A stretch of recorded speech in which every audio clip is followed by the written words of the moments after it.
बचत भवन में नगर निगम शिमला की मासिक बैठक हुई। इस बैठक में पार्षदों ने अपने अपने इलाकों की समस्या सदन के समक्ष रखी। इनमें मुख्य रूप से बाजार में पार्किंग, आवारा कुत्तों और स्ट्रीट लाइट का मुद्दा सदन में गूंजा।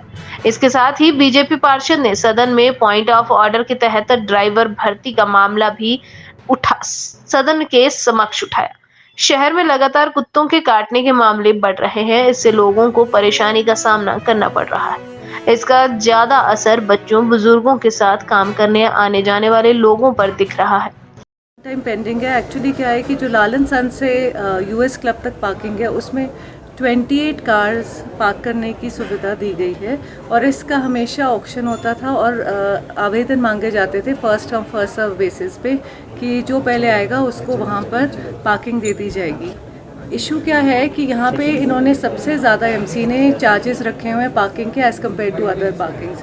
तो हमने उम्मीद की थी कि रेवेन्यू अच्छा जनरेट हो जाएगा, बट यहाँ पे क्या हुआ कि सिर्फ 11 लोगों को वो पार्किंग दी गई है और बाकी लोग जो देना भी चाहते थे उन्होंने जब ये देखा कि वहाँ पर पार्किंग ही नहीं मिल रही है क्योंकि बिना परमिट की गाड़ियाँ वहाँ पर अप्लाई कर रही है और प्लस कोई केयर टेकर नहीं है वहाँ पे कि कोई चेक कर सके कि जो गाड़ियाँ वहाँ पर आ रही हैं क्या ये वही हैं जो पंजीकृत हैं एमसी के साथ। जैसा कि आज मैंने पेपरों के माध्यम से भी आपने पढ़ा होगा कि उसमें भाई भतीजा बात को लेके कुछ बातें सामने आई थी, तो इन्हीं चीज़ों को लेके कुछ लोगों ने जो थी वो कंप्लेंट कर रहे थे कि ट्रांसपेरेंसी जो है वो नहीं हुई है। जब ये ड्राइवर्स की पोस्टें निकली थी तो इनको सीधी भर्ती के द्वारा जो था वो नहीं रखा गया था। तो इसी विषय को लेके आज मैंने क्वेश्चन लगाया था, तो मैंने उसमें पूछा था कि पिछले 5 सालों में आपने जो है वो ड्राइवर रखे तो उनकी भर्तियाँ जो वो किस उस पे की हुई हैं।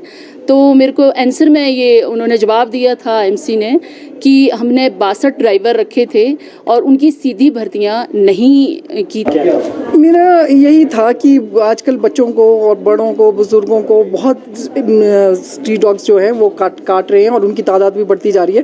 तो मुझे ये आश्वासन दिया गया, वैसे तो खैर चल रहा है कि ये लोग स्टरलाइजेशन करेंगे तो कहते हैं उनकी संख्या थोड़ी फिर कम भी होगी और उनको इंजेक्शंस लगाए जाएंगे। तो पर मुझे ये लगता है कि देखो अगर कोई भी किसी भी को भी काटते हैं स्ट्रीट डॉग्स, ये मतलब बहुत बड़ी बात है क्योंकि देखो अब सपोज कोई सिलेंडर वाले हैं, कोई गार्बेज कलेक्टर है, अभी हमारे उधर ही गार्बेज कलेक्टर को काटा गया। तो अब एक वो नौकरी वो कमाने वाला है और उसके 4 लोग घर में परिवार वाले हैं, तो वो इतना अफोर्ड नहीं कर सकता क्योंकि इसके इंजेक्शन लगाएगा, उसके बाद उसको डाइट भी चाहिए। तो मुझे और उसने फिर ऐसे में वो क्या काम करेगा बेचारा। तो आप ये सोचिए, तो मुझे ये लगता है कि नहीं, इसका कुछ समाधान होना चाहिए। और मैं अगेंस्ट नहीं हूँ डॉग्स के, कि डॉग्स को, बस मुझे ये है कि थोड़ा सा बीच मार्केट में जो जहाँ पे भी ये लोग चल रहे हैं तो उनको थोड़ा सा डॉग्स को अलग रखे, मतलब अलग जगह हो, वहाँ पे फीड किया जाए, बीच में कहीं ना फीड किया गया, क्योंकि मॉर्निंग में बच्चों ने भी स्कूल जाना होता है और बच्चों को भी काटते हैं। कई बच्चों को मतलब स्ट्रीट डॉग्स ने शिकार बनाया है अपना।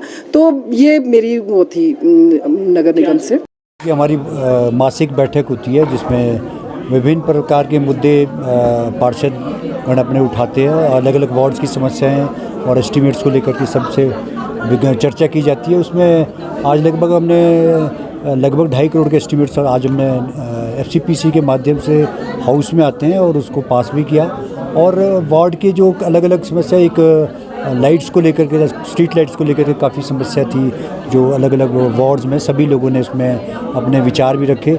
और एक जो स्ट्रीट लाइट्स हमारी जो पेड़ों के ऊपर ढकी रहती है, उसके माध्यम से हमने सरकार को या इलेक्ट्रिसिटी बोर्ड को एक प्रपोज़ल भेजा है कि जहाँ जहाँ हमारी स्ट्रीट लाइट्स ढकी हुई है पेड़ों की टहनियों की वजह से, उनको लॉपिंग किया जाए। और वो नगर निगम के अधिकारी भी आए थे, फॉरेस्ट के अधिकारी भी आए थे और बिजली बोर्ड के अधिकारी भी आए थे।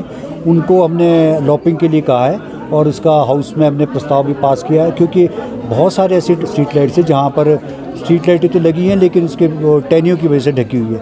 और दूसरा स्ट्रीट डॉग्स का इशू आया था, जो कुत्ते काटते हैं, अब काटने वाले बहुत थे, स्ट्रीट डॉग्स भी बहुत आए हैं। उसके बारे में भी जहाँ जहाँ फीडिंग करनी है उसके लिए हम स्टेशंस देंगे। और डॉग्स के बारे में एक जो रजिस्ट्रेशन ऑफ डॉग्स है, जो पेट्स पाले होते हैं, उसके फ़ीस के बारे में भी चर्चा माननीय हमारे पार्षद ने एक लाई थी, जिसको उन्होंने जो रजिस्ट्रेशन जो है बहुत लोगों ने नहीं की हुई है पेट्स की, उसको हमने 1 महीने का समय दिया है और उसकी जो फ़ीस है वो 1000 तक की गई है। जो पहले 500 थी, उसको साल का पूरे 1 साल की एक फ़ीस है वो